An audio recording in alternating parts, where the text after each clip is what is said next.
عبد الله ورسوله الأمين خاتم النبيين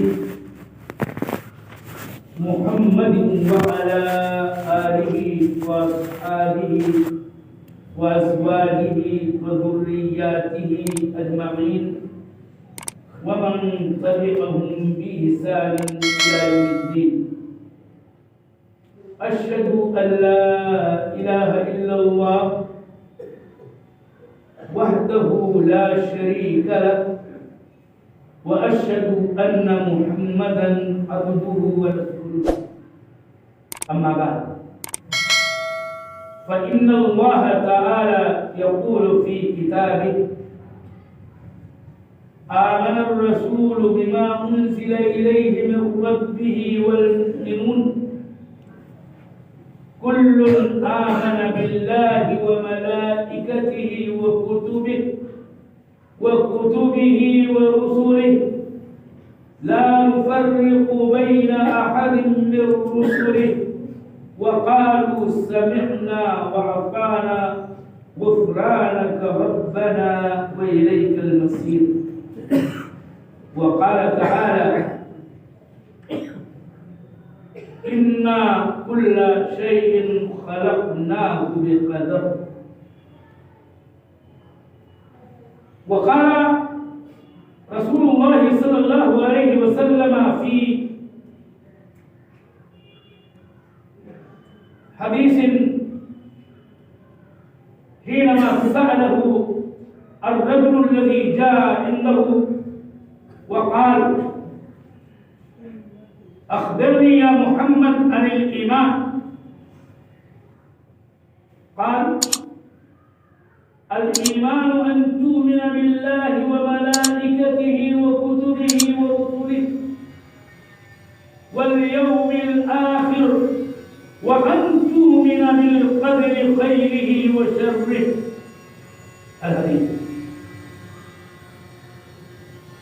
رب اشرح لي صدري ويسر لي أمري واحلل عقدة من لساني يفقهوا قولي. سبحانك لا علم لنا إلا ما علمتنا إنك أنت العليم الحكيم. اسلامی بھائیوں، تمام حاضرین جمعہ، ہمیں اور آپ کو چاہیے کہ اپنی زبان کو اللہ تعالی کی یاد سے کر رکھیں. تحمید و تسبیح، تکبیر و تحلیل اور تقدیس و تمجید کے کلمات صبح و شام ادا کرتے رہیں. درود و سلام نازل ہو اللہ کے تمام پاک نبیوں اور رسولوں پر،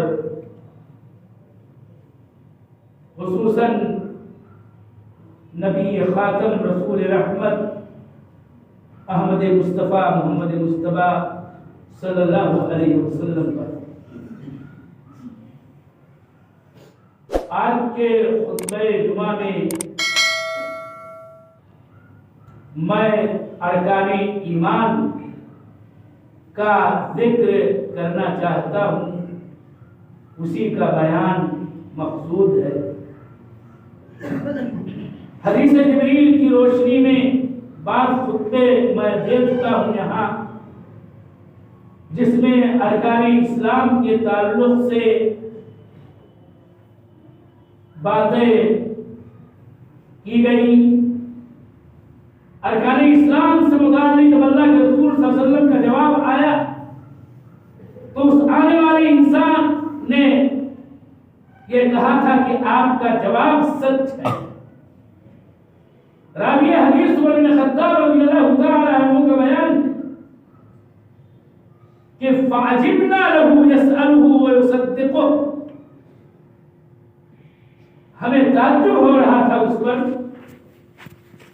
کہ خود ہی پوچھ رہا ہے اور سوال کا جواب ملنے کے بعد اللہ کے نبی صلی اللہ علیہ وسلم کی بات کی تصدیق کر رہا ہے۔ حدیث کے اندر واحد اس جملے کا مطلب یہ ہے کہ لگتا یہ ہے کہ یہ سائل پہلے ہی سے اسلام کے بارے میں جانتا ہے، تب تو یہ کہہ رہا ہے کہ صدقتا اے اللہ کے رسول آپ نے سچ کہا۔ اس کے بعد دوسرا سوال اس آنے والے نے نبی پاک صلی اللہ علیہ وسلم سے ان لفظوں میں حدیث میں وارد ہے کیا تھا کہ اخبرنی یا محمد عن ایمان، اے محمد صلی اللہ علیہ وسلم تم مجھے ایمان کے بارے میں بتاؤ کہ ایمان کس چیز کا نام ہے، ایمان کس کو کہتے ہیں؟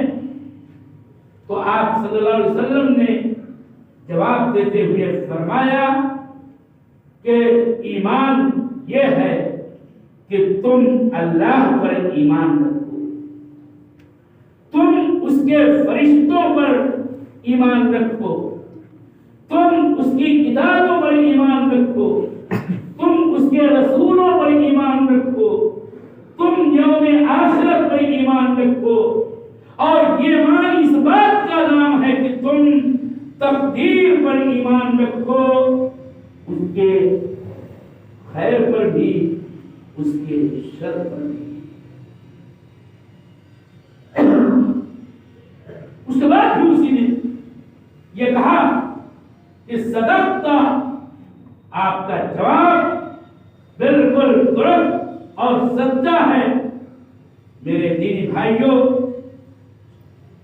یہ حدیث کا ٹکڑا اس کے اندر اللہ کے رسول صلی اللہ علیہ وسلم نے ایمان کے بارے میں پوچھے جانے کے بعد جو باتیں کہی ہیں اور جن باتوں پر ایمان لانے والی بات آپ نے کی ہے، انہی کو ایمان کے ارکان کہا جاتا ہے۔ ایمان کا لفظ کتاب سنت کا مشہور لفظ ہے، ہم بات میں بولتے رہتے ہیں، اور یہ لفظ اگر آپ قرآن پاک کی تلاوت کریں تو ایمان اور ایمان کے جو اوزان اور صیغے اور اس کے الفاظ ہیں بار بار آپ پائیں گے، یا ایھا الذین آمنوا، اے وہ لوگ جو ایمان لائے، یا ایھا الذین آمنوا آمنوا، اے ایمان والو تم ایمان لاؤ، یا اس طرح کے اور بھی بہت سارے، ان الذین آمنوا وعملوا الصالحات، بے شک وہ لوگ جو ایمان لائے عمل صالح کیا۔ میں ان باتوں سے صرف یہ بتانا چاہتا ہوں کہ یہ ایمان ہمارے قرآن اور حدیث کا لفظ ہے۔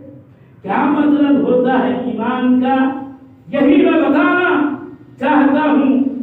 ایمان کے اگر خالی لفظی معنی آپ جاننا چاہتے ہیں تو میں آپ کو بتاؤں کہ ایمان کے معنی ہوتے ہیں اقرار و اعتراف کے، لیکن شرعی معنی ایمان کا اور ہے۔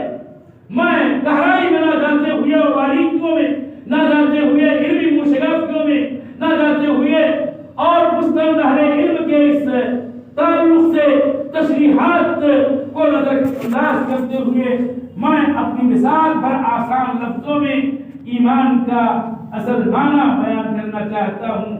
ایمان کا شرعی معنی یہ ہے کہ جن چیزوں کے اعتراف کرنے کا، جن چیزوں کے اقرار کرنے کا اللہ تعالی نے ہم کو مکلف کیا ہے، اور اس کے رسول نے بھی ہم کو اس بات کا حکم دیا ہے کہ ان باتوں کو ہم اعتراف کریں، اس کا اقرار کریں، تو اعتراف و اقرار بھی کریں، اور ساتھ ساتھ جن باتوں کے اقرار و اعتراف کی بات ہے اس کو قبول بھی کریں، اس کو مان لیں، اور اس کے مطابق عمل بھی کریں، مکمل طور پر تابع داری کریں، مکمل طور پر اس کو من معن جیسے ہے شریعت کے مصادر میں، کتاب اللہ میں، سنت رسول اللہ میں، ویسے اس کو مانتے ہوئے عملی جامہ پہنائیں، اسی کا نام شرعی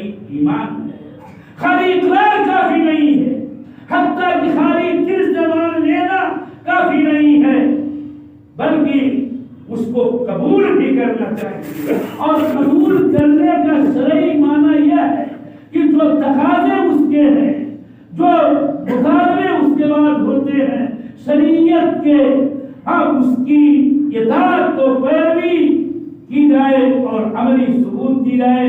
میں مثال سے بات شاید سمجھا سکوں۔ ابو طالب کا نام بڑا مشہور و معروف نام ہے۔ اللہ کے نبی صلی اللہ علیہ وآلہ وسلم کے سگے چچا ہیں ابو طالب۔ تاریخ و سیرت پڑھنے والے اسلام سے واقف ہیں اور ان کے بعض احوال سے بھی واقف ہیں۔ آپ جانتے ہیں کہ ابو طالب نے رسول پاک صلی اللہ علیہ وسلم کی کفالت کی بچپن سے بڑا پیار کیا۔ بعد بعثت کے بعد کیا نے تو اللہ کے نبی صلی اللہ علیہ وسلم کی حفاظت کی، صیانت کی، ہمیشہ آپ کا دفاع کیا۔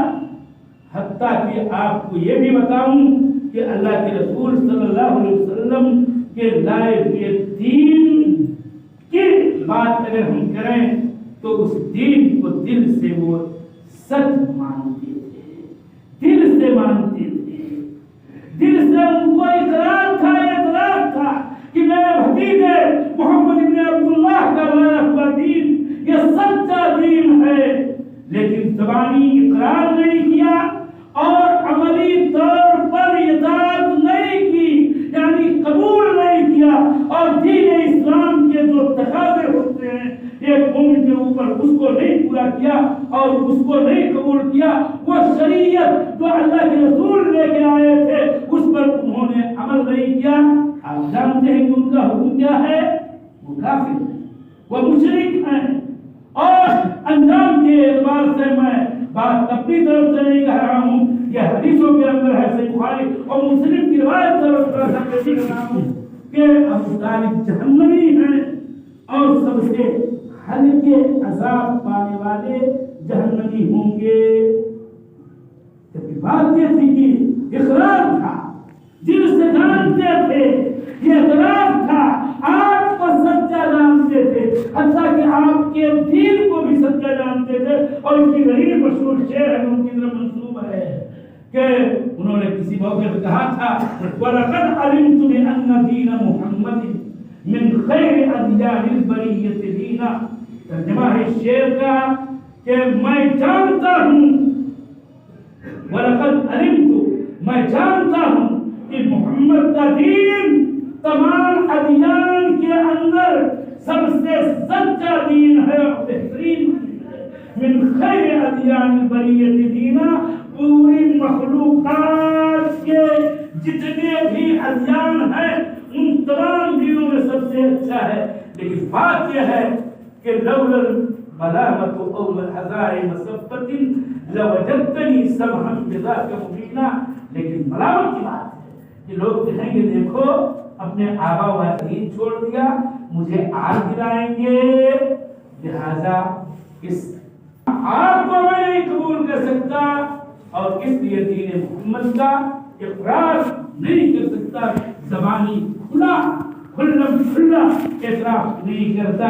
اس سے آپ ایمان کے شرعی معنی کو سمجھ سکتے ہیں اور جانتے ہیں۔ آپ کو یہ بتاؤں کہ ایمان بہت اہم اور قیمتی چیز ہے اور اس کے بہت سارے لوازمات ہیں، اور سب سے بڑا لازمہ یہی ہے کہ تمام ایمانیات کا اقرار و اعتراف کے ساتھ اس کو قبول بھی کیا جائے اور اس کے مطابق اطاعت کا ثبوت دیا جائے، ورنہ دل میں ماننے کی جہاں تک بات ہے تو فرعون جس نے انا ربکم الاعلی تک کہا تھا وہ بھی اپنے دل سے اللہ جل وعلا اور اس کی کبریائی کا اور اس کے رب ہونے کا اس کو بھی اعتراف تھا۔ یہ بات میں نہیں کہتا، یہ قرآن کہتا ہے وَجَحَدُوا بِهَا وَاسْتَيْقَنَتْهَا أَنفُسُهُمْ ظُلْمًا وَعُلُوًّا۔ وہ موسیٰ علیہ السلام کی لائی ہوئی آیات اور اللہ تعالیٰ کی طرف سے دی گئی نشانیوں کا انہوں نے انکار کیا، حالانکہ ان کا جی اندرون اس بات کا مکمل یقین رکھتا تھا، لیکن ظلم اور سرکشی اور بغاوت اور طغیان کی بنیاد پر ان لوگوں نے موسیٰ علیہ السلام کو تسلیم کے لائے ہوئے دین کو نہیں قبول کیا، اور اللہ تعالیٰ نے جو معجزات ان کو دے کے بھیجا تھا اس کا اقرار و اعتراف نہیں کیا، اس پر ایمان لائے۔ حتیٰ کہ آپ جانتے ہیں کہ ابلیس یہ سب سے بڑا سرکش باغی طاغی کافر ہے، اس میں کوئی شبہ ہے، لیکن کفر کے بعد بھی وہ اللہ جل وعلا ہی کو اپنا رب مانتا ہے۔ آپ سورہ اعراف پڑھیے، آپ سورہ سات پڑھیے کہ مردود ہونے کے بعد اور قرآن میں اس تذکرے کے بعد کہ وہ کافر ہو گیا، سب سے پہلے انکار کیا، لیکن اس کو بھی اللہ جل وعلا کی ربوبیت کا یقین تھا، بلکہ اس کا اعتراف تھا زبانی، اور اس نے جب اس کے بعد قسمیں کھائی ہیں تو اللہ جل وعلا کی ربوبیت کی اور اللہ تعالیٰ کی عزت و جلال کی قسم کھائی ہے۔ اس لیے ایمان کا معاملہ بڑا ہی اہم ترین ہے، اور اسی لیے بات کو سمجھنا چاہیے۔ بسا اوقات ایک آدمی کہتا ہے کہ ارے میرا ایمان بڑا مضبوط ہے، لیکن نماز نہیں پڑھتا ہے۔ یہ کون سی مضبوطی ہے، یہ کون سی پختگی ہے ایمان کی، اور یہ کون سا شرعی ایمان ہے کہ جو تجھ کو نماز کی عملی قبولیت اور اس کے عملی کردار کو ادا کرنے سے باز رکھے ہوئے ہے۔ ظاہر سی بات ہے کہ ایسے انسان کا ایمان وہ شرعی ایمان نہیں ہو سکتا ہے، اس لیے کہ ایمان صرف زبانی چیز کا نام نہیں ہے۔ اب میں حدیث کا ترجمہ کرتے ہوئے ایک نقطے کہ ایمان کے ارکان قرآن و حدیث کی روشنی میں 6 سورہ بقرہ کی میں نے آیت پڑھی، آمن الرسول، اس کے اندر 5 ارکان کا ذکر ہے۔ میں نے سورہ قمر کی ایک آیت کریمہ پڑھی، 6 رکن کا اس آیت کے اندر تذکرہ ہے۔ میں حدیث کی روشنی میں، حدیث جبریل کی روشنی میں ان ارکان کو گنا رہا ہوں۔ رکن نمبر 1 اللہ پر ایمان لانا، دوسرا رکن ہے اللہ کے فرشتوں پر ایمان لانا، تیسرا رکن ہے اللہ تعالی کی کتابوں پر ایمان لانا، اور چوتھا رکن ہے اللہ تعالی کے رسولوں پر ایمان لانا، اور ایمان کا 5واں رکن ہے یوم آخرت پر، موت کے بعد دوبارہ زندگی پر ایمان لانا، قیامت پر ایمان لانا۔ جو بھی لفظ کہے بعد الموت کے الفاظ حدیث میں وارد ہیں، یوم الآخر، آخری دن کا لفظ آتا ہے، جس کا ہم ترجمہ یوم آخرت سے اردو میں کیا کرتے ہیں۔ اور 6واں رکن ہے تقدیر پر ایمان لانا۔ یہ وہ باتیں ہیں میرے دینی بھائیوں، میرے بزرگوں، کہ ہر مسلمان کو اس کو یاد رکھنا چاہیے۔ ہمیں چاہیے یاد رکھیں، ہم کو چاہیے کہ اپنے بچوں کو جب ان کی عمریں چھوٹی ہوں تبھی سے ارکان ایمان کو یاد کرائیں، گنتی کے ساتھ، ایسے ہی کہ اسلام ایمان کے 6 ارکان ہیں، رکن نمبر 1، رکن نمبر 2، رکن نمبر 3۔ نہ جانے کتنے بچے آج ہوتے ہیں 10 سال، 12 سال، 14 سال، لیکن میرے سوال آپ کر لیں، کہنے کے لیے وہ ہو سکتا ہے ہاں کسی نہ کسی اسکول میں پڑھتا ہو، لیکن اگر آپ ارکان ایمان کو خالی نام کے ساتھ پوچھیں، دیکھیں، آزمائیں، ہم پوچھیں، آپ پوچھیں، اپنے بچوں سے پوچھیں، ذرا دیکھیں کہ کیا ان کو ارکان ایمان کے نام بھی یاد ہیں۔ تو ایمان، اللہ تعالیٰ پر ایمان لانا، یہ پہلا نقطہ ہے۔ میں آج بچے ہوئے وقت میں 2 منٹ کا ہے، میں ایمان باللہ کا آسان مطلب بتانا چاہتا ہوں۔ جب ہم یہ کہتے ہیں کہ آمنت باللہ، میں اللہ پر ایمان رکھتا ہوں، اس کا کیا مطلب ہے؟ کوئی بھی شخص جس سے مطلوب ہے کہ وہ اللہ پر ایمان لائے تو کن باتوں کو اس میں شامل ماننا چاہیے؟ 4 چیزیں ہیں ضروری ایمان باللہ میں۔ جب اللہ پر ایمان رکھتے ہیں تو یعنی اس بات پر یقین رکھیں کہ اللہ ہے، اللہ کو اس بات پر ایمان لانا۔ نمبر 2 کہ اللہ تعالیٰ ہی خالق ہے، وہی رب ہے، وہی مالک ہے، وہی روزی رساں ہے، اور اس طرح سے ربوبیت کی جو قسمیں ہیں اور ربوبیت کے اندر جو باتیں داخل ہیں ان تمام پر ایمان رکھنا کہ آسمان سے بارش برسانے والا کون ہے؟ اللہ ہے۔ آسمان و زمین و بہار کو کس نے پیدا کیا؟ اس کا جواب اللہ ہے۔ ہم کو آپ کو کس نے پیدا کیا؟ اس کا جواب اللہ ہے، اور اسی کا نام ربوبیت پر ایمان رکھنا کہتے ہیں۔ اور تیسری چیز ہے اللہ تعالیٰ کی الوہیت پر ایمان رکھنا، اور الوہیت پر ایمان رکھنے کا اردو میں آسان ترجمہ یہ ہے کہ ہم اس بات پر ایمان رکھیں کہ عبادت کے لائق پر خوف و تعظیم اور محبت کے ساتھ عبادت کی ساری قسمیں کس کے لیے وجہ ہیں، درست ہیں، لائق ہیں، صحیح ہیں، وہ اللہ تعالیٰ ہے۔ ہم نماز پڑھتے ہیں کس کے لیے؟ اللہ تعالیٰ کے لیے۔ روزہ رکھتے ہیں کس کے لیے؟ اللہ کے لیے۔ ہم سجدہ کریں کس کے لیے؟ اللہ کے لیے۔ ہم رکوع کریں کس کے لیے؟ اللہ کے لیے۔ ہم قربانیاں کریں کس کے لیے؟ اللہ کے لیے۔ اسی کا نام ہے اللہ کی الوہیت پر ایمان رکھنا۔ اور چوتھی بھی بات اس کے اندر ہے کہ اس بات پر ایمان رکھنا کہ اللہ تعالیٰ کے قرآن و سنت میں پیارے پیارے نام ہیں، اس کی خوبیاں ہیں، صفات ان کو کہا جاتا ہے، یعنی اللہ ہی رحمان ہے، اللہ ہی رحیم ہے، اللہ ہی جبار ہے، اللہ ہی ملک ہے، قدوس ہے، سلام ہے، مومن ہے، مہیمن ہے، اور متکبر ہے، جبار ہے، مصور ہے۔ یہ ساری جو اللہ تعالیٰ کے ناموں کی کتاب و سنت میں تذکرے کی فہرست ہے، اس پر ایمان رکھنا، اور یہ کہ اللہ تعالیٰ پیدا کرتا ہے، وہی مانتا ہے، وہی دلاتا ہے، اور وہ ایسا ہے جس کا ذکر قرآن میں آیا ہے۔ یہ بات بھی پورے یقین کے ساتھ ماننا چاہیے، تب جب اتنی باتوں کو مانتا ہوں تب یہ کہا جائے گا کہ ایسا آدمی اللہ پر ایمان رکھتا ہے۔ باقی باتیں انشاءاللہ میں اللہ تعالیٰ سے دعا ہے